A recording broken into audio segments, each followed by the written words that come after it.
sube a un coche nuevo hoy y busca un tercer pedal en el piso. En la enorme mayoría de los casos, ya no lo vas a encontrar. Durante más de 100 años, ese pedal fue el puente entre la persona y la máquina. No era solo una pieza mecánica. Era una especie de contrato. Tú escuchabas el motor, sentías el clutch, movías la palanca y decidías cuando el coche debía cambiar de marcha. Si lo hacías bien, todo fluía; si lo hacías mal, el motor se apagaba, la caja raspaba y todo el tráfico detrás de ti se enteraba. La caja manual convirtió manejar en algo físico. No bastaba con sentarte y avanzar. Tenías que participar. Tenías que coordinar pies, mano, oído y memoria muscular. Era incómoda en tráfico, sí, cansaba, también, pero daba algo que muchos coches modernos han perdido: conexión. Y lo curioso es que nadie la mató de un solo golpe. No hubo una ley secreta prohibiendo el tercer pedal. No hubo una junta global donde las marcas decidieron borrarlo del mundo. Se fue apagando poco a poco. Pero aquí viene lo más irónico: justo cuando la caja manual parece estar desapareciendo, algunas marcas están usando software avanzado para imitarla. Están creando cambios falsos, sonidos falsos, revoluciones falsas y hasta embragues simulados en coches eléctricos que técnicamente no necesitan nada de eso. Antes de contarte cómo sucedió todo esto, dale like, usa la función Hype de YouTube si lo tienes disponible y suscríbete al canal. Esto nos ayuda a seguir contando historias y difundiendo la cultura del mundo automovilístico. Además, seguimos. A principios del siglo XX, manejar no era una experiencia romántica. Era trabajo físico. Los coches eran ruidosos, duros, temperamentales y poco pacientes con los errores. Hoy cualquiera se sube a un auto, pisa el freno, pone y avanza. En esa época, el conductor tenía que entender la máquina porque la máquina no iba a ayudarte demasiado. El problema de fondo era simple: un motor de combustión no sirve igual en todas las revoluciones; a bajas vueltas no tiene suficiente fuerza para mover el coche desde cero, y a altas vueltas puede correr, pero necesita otra relación para no ir forzado. Por eso hacía falta una caja de cambios. Un sistema de engranajes que multiplicara la fuerza al arrancar y permitiera más velocidad cuando el coche ya estaba en movimiento. Pero las primeras cajas manuales eran brutales. Muchas eran crashboxes, cajas sin sincronizadores. El nombre no era casualidad. Si intentabas meter una marcha sin igualar bien la velocidad de los engranajes, el metal chocaba contra metal. La palanca se resistía, la caja raspaba y el coche sonaba como si estuviera reclamándote frente a todos. Para cambiar bien, tenías que dominar el doble embrague. Pisabas el clutch, sacabas la marcha, dejabas la caja neutral, soltabas el clutch, acelerabas un poco para igualar las revoluciones internas, volvías a pisar el clutch y solo entonces metías la siguiente marcha.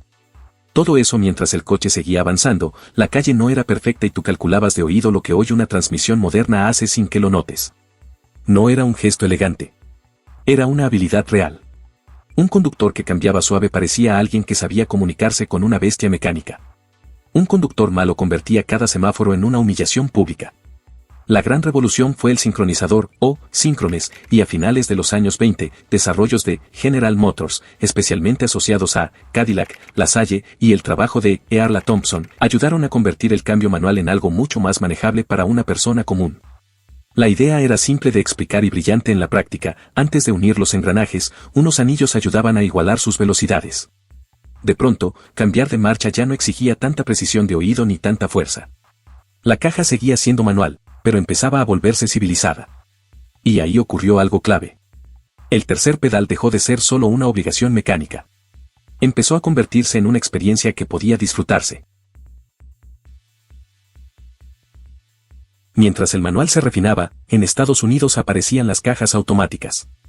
Eran perfectas para un público que quería manejar grandes sedanes sin pensar demasiado en embragues, marchas ni técnica.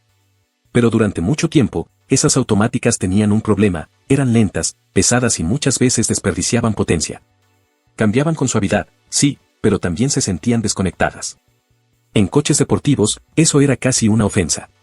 Por eso, entre los años 60 y los 90, la caja manual encontró su momento de gloria. Ya no era simplemente la opción barata o necesaria. Se volvió la opción del conductor. Si querías sentir el coche, si querías controlar el motor, si querías decidir exactamente cuándo atacar una curva o estirar una marcha, elegías manual. En esa época, las marcas empezaron a entender que una buena caja manual no solo debía funcionar.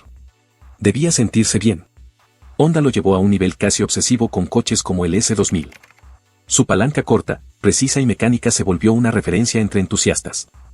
Cada cambio se sentía limpio, seco, como si la mano encajara una pieza perfecta dentro de otra. Italia convirtió el cambio manual en teatro. Ferrari y Lamborghini usaron esas famosas rejillas metálicas abiertas, los Gated Shifters. Mover una varilla de metal por esa compuerta no era solo cambiar de marcha. Era producir un sonido, un gesto, una ceremonia. Y luego estaba la técnica. El punta tacón era una especie de coreografía para quienes querían manejar de verdad. Frenabas con la punta del pie derecho, dabas un toque de acelerador con el talón o el costado del mismo pie, pisabas el clutch con el izquierdo y bajabas de marcha igualando revoluciones antes de entrar a la curva. Cuando salía mal, el coche se sacudía. Cuando salía bien, parecía que tú y la máquina compartían el mismo sistema nervioso. Ese fue el gran encanto del manual. No era perfecto, no era el más fácil, pero te hacía parte del proceso. El conductor no era pasajero de la tecnología. Era el director de la experiencia. Pero esa era dorada tenía un enemigo esperando en la sombra. Un enemigo frío, rápido y sin nostalgia.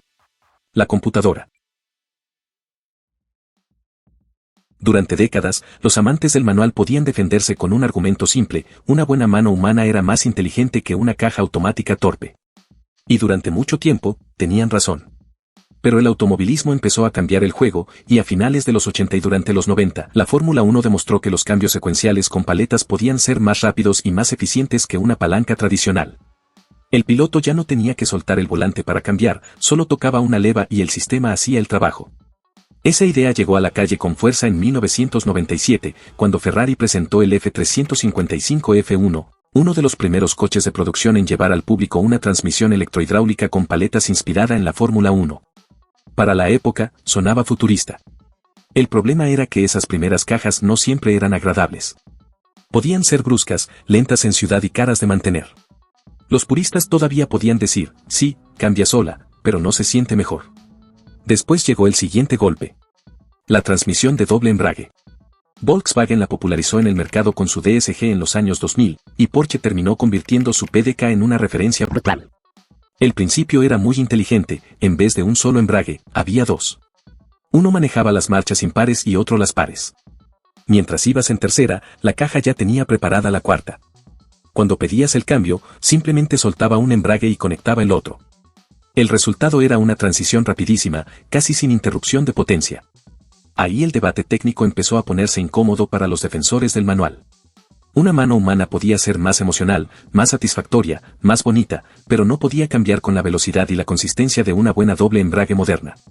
Y para las marcas obsesionadas con tiempos de vuelta, aceleración de 0 a 100 y cifras de Nürburgring, eso fue decisivo. La computadora no ganó porque fuera más poética, ganó porque era más rápida. Cuando las transmisiones automatizadas empezaron a demostrar que podían bajar tiempos de vuelta, las marcas de alto rendimiento tomaron una decisión que cambió el mercado.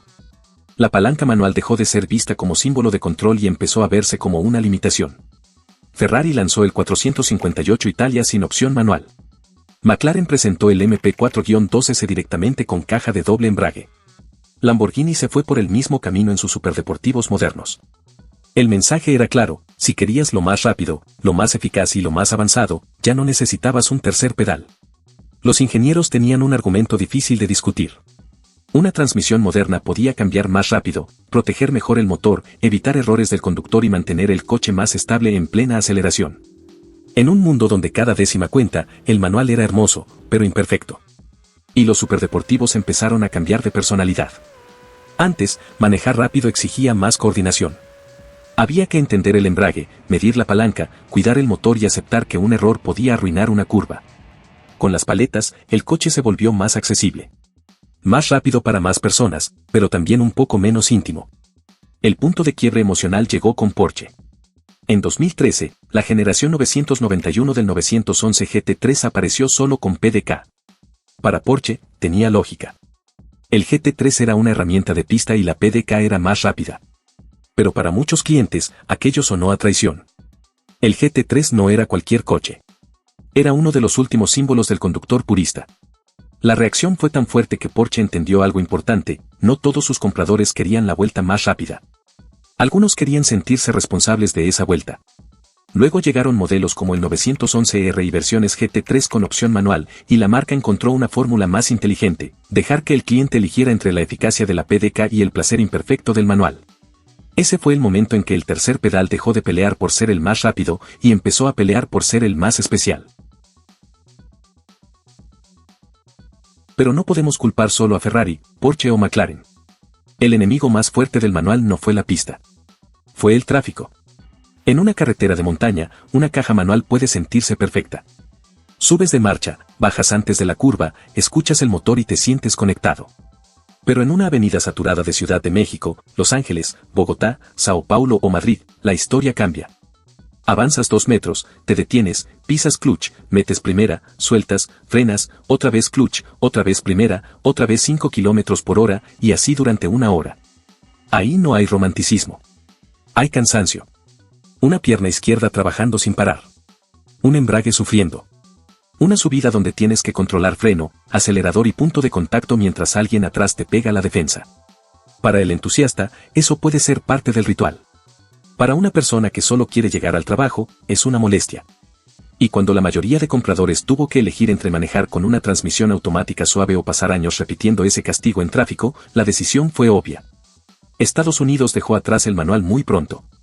Allá, durante décadas, la automática fue comodidad, estatus y normalidad. El manual quedó asociado a coches baratos, deportivos muy específicos o gente que realmente disfrutaba manejar. Europa resistió más porque el manual era más barato, más eficiente en muchas épocas y culturalmente más normal. Pero incluso allí, las automáticas modernas empezaron a ganar terreno cuando dejaron de ser lentas y gastalonas. Y así, el tercer pedal fue perdiendo la batalla más silenciosa de todas. No en Nürburgring, no en Le Mans, sino en el tráfico de lunes por la mañana. Después llegó la parte menos romántica de toda esta historia, los números. Porque para una marca, ofrecer una caja manual no es solo poner una palanca bonita en la cabina y abrir un hueco para el clutch. Hay que desarrollar piezas, adaptar el chasis, calibrar el motor, homologar la versión, probar emisiones, certificar consumos y después vender suficientes unidades para que todo eso tenga sentido. Y ahí fue donde el tercer pedal empezó a perder la pelea. Durante años, las pruebas de consumo y emisiones fueron mucho más predecibles. En Europa, el viejo ciclo, NERC, era tan rígido que muchas marcas sabían exactamente dónde optimizar sus coches para salir bien en laboratorio. El auto no tenía que ser perfecto en el mundo real. Tenía que ser perfecto en la prueba. Pero eso empezó a cambiar con la llegada del WLTP, un protocolo más moderno, más largo, más exigente y más cercano al uso real. Ya no bastaba con preparar el coche para un examen viejo y predecible. Ahora el peso, las ruedas, la aerodinámica, el equipamiento y la forma en que se seleccionan las marchas podían afectar más claramente el dato oficial de consumo y CO2. Y eso golpeó al manual en el peor momento. Una caja automática moderna de 8, 9 o 10 velocidades puede hacer algo que un humano no hace todo el tiempo, mantener el motor en la zona más eficiente posible, cambiar pronto, bajar revoluciones y obedecer una estrategia calculada por computadora. No cambia porque quiere escuchar el motor. No estira una marcha porque se siente divertido. No se equivoca. Solo ejecuta. Un manual, en cambio, depende de una lógica menos perfecta. Incluso dentro de una prueba controlada, su homologación tiene que seguir reglas específicas para los cambios de marcha. Y en muchos coches modernos, cuando comparas la versión manual contra la automática, el resultado ya no favorece al tercer pedal como antes. A veces la diferencia parece mínima, 2 gramos de CO2 por kilómetro, 3 gramos, tal vez un poco más dependiendo del coche. Ya hice un video en este canal sobre este tema, sobre los motores y por qué los autos son aburridos. Si quieres verlo después de este video, aparecerán las tarjetas. Sin embargo, continuemos. Y cuando parecía que el manual ya tenía suficientes enemigos, llegó el coche eléctrico. Ahí la discusión cambió de raíz. Un motor de gasolina necesita marchas porque tiene una zona útil limitada. Si está muy bajo de vueltas, se siente débil. Si está muy alto, consume, vibra y se acerca a su límite. La caja de cambios existe para mantenerlo en el rango correcto. Un motor eléctrico funciona de otra manera. Entrega fuerza de forma inmediata desde muy bajas revoluciones y puede empujar con suavidad en un rango enorme. Por eso la mayoría de coches eléctricos no necesita una caja de varias marchas. Usa una sola relación y listo. Pisas el acelerador y el coche empuja, sin cambios, sin clutch, sin interrupciones. Hay excepciones, claro, como el Porsche Taycan, que usa una transmisión de 2 velocidades en el eje trasero para combinar una salida fuerte con mejor eficiencia a velocidades altas. Pero eso es raro. La mayoría de eléctricos no tiene ninguna necesidad mecánica de una caja manual. Y ahí el tercer pedal perdió su argumento original. Ya no era que la computadora cambiara mejor que tú, era que el coche ni siquiera necesitaba cambiar.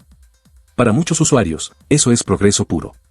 Menos piezas, menos interrupciones, aceleración instantánea, suavidad total. Pero para quienes aman manejar, también se pierde algo. El motor ya no sube de vueltas como antes. Ya no esperas el momento de cambiar. Ya no hay una marcha equivocada, ni una perfecta. Solo hay empuje. El coche eléctrico no mató al manual por odio, lo volvió mecánicamente innecesario. Pero la industria sabe algo muy bien, las personas no compran coches solo por lógica. Compran sensaciones. Y por eso estamos entrando en una etapa extraña. Las marcas están construyendo coches eléctricos que técnicamente no necesitan cambios, pero que simulan cambios para que el conductor sienta algo más familiar. El caso más famoso es el Hyundai Ioniq 5N. Este coche tiene una función llamada NE-Shift. Cuando la activas, el sistema simula marchas. La entrega de potencia se corta por instantes, la pantalla muestra revoluciones inventadas y los altavoces recrean sonidos que imitan la personalidad de un motor de combustión. Si no cambias con las paletas, el coche se comporta como si llegara al límite de una marcha imaginaria. Es absurdo y, al mismo tiempo, funciona. Porque no intenta ser más eficiente, intenta ser más divertido. Toyota también ha explorado patentes para sistemas todavía más teatrales, un embrague simulado, una palanca simulada e incluso respuestas programadas para que el coche se comporte como si se apagara si haces mal la maniobra. Piénsalo un segundo. La industria pasó más de 100 años intentando eliminar los errores de la caja manual. Y ahora está usando software avanzado para recrearlos artificialmente. Eso dice mucho sobre lo que se perdió. La perfección absoluta puede ser rápida, silenciosa y eficaz. Pero también puede sentirse fría. A veces, lo que recordamos con cariño no es solo la velocidad. Es la pequeña dificultad. El gesto, la imperfección, esa sensación de que tú hiciste algo bien, aunque una computadora pudiera hacerlo mejor. La nostalgia del manual no viene de que fuera perfecto, viene justamente de que no lo era. Y llegamos al presente, donde el tercer pedal vive una situación rara. Nunca fue tan amado por los entusiastas, pero nunca fue tan difícil de justificar para las marcas. Durante años parecía que el manual siempre tendría una trinchera, el Golf GTI, el Mini Cooper, algunos Aston Martin, los BMW M y los deportivos japoneses. Pero esa trinchera empezó a encogerse. Volkswagen dio uno de los golpes más simbólicos. El Golf GTI perdió la opción manual en su actualización de 2025, quedándose solo con la DSG. Sigue siendo rápido y capaz, pero ya no tiene ese pacto clásico entre turbo, palanca y conductor. En Estados Unidos, el Jetta GLI 2026 quedó como el último Volkswagen manual. Después de eso, la marca confirmó que sus autos nuevos en ese mercado seguirían solo con transmisiones automáticas. Mini también soltó la palanca. Aston Martin dejó atrás el Vantage manual. Y BMW M todavía mantiene el embrague en algunos modelos, pero incluso ahí el futuro se ve cada vez más estrecho. Pero el manual no está muerto. Mientras muchas marcas europeas se rinden, Japón sigue defendiendo parte de esa resistencia. Toyota mantiene el GR Corolla con caja manual, aunque también añadió una automática deportiva. Mazda sigue con el MX-5 Miata. Honda conserva el Civic Si como una experiencia de 3 pedales. Y deportivos como el Toyota GR86 y el Subaru BRZ demuestran que todavía hay compradores que quieren manejar, no solo acelerar. Ahí está la paradoja. El manual se volvió más especial justo cuando dejó de ser normal. Ya no es la opción más lógica, ni la más rápida, ni la más eficiente. Pero cuando aparece, significa más. Se siente como una declaración. Como un reloj mecánico en un mundo de pantallas.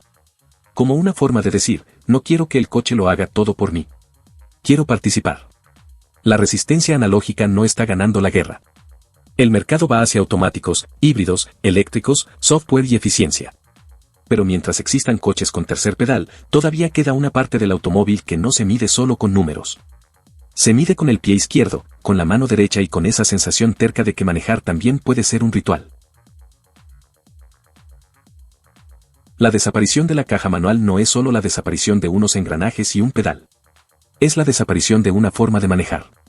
Durante décadas, el manual te obligó a estar presente, no podías desconectarte del todo, tenías que escuchar el motor, sentir el punto del clutch, elegir la marcha correcta y aceptar que el coche podía responderte mal si tú lo hacías mal primero. Era una relación imperfecta, pero honesta. Hoy los coches son más rápidos, más seguros, más eficientes y más fáciles de usar que nunca. Eso es un avance real. Sería absurdo negarlo. Una buena automática moderna puede hacer cosas que una caja manual jamás podría igualar. Y un coche eléctrico puede empujar con una suavidad que antes parecía ciencia ficción. Pero en el camino, algo cambió. El conductor dejó de hacer ciertas cosas y cuando dejas de hacerlas, también dejas de sentirlas. El tercer pedal no era cómodo, no era perfecto, no era el futuro, pero era humano. Ahora te dejo la pregunta, si todavía manejas un coche manual, ¿cuál es y qué historia tienes con él? Y si ya no lo manejas, ¿lo extrañas o prefieres la comodidad de las nuevas cajas? Escríbelo en los comentarios. Nos vemos en el próximo video.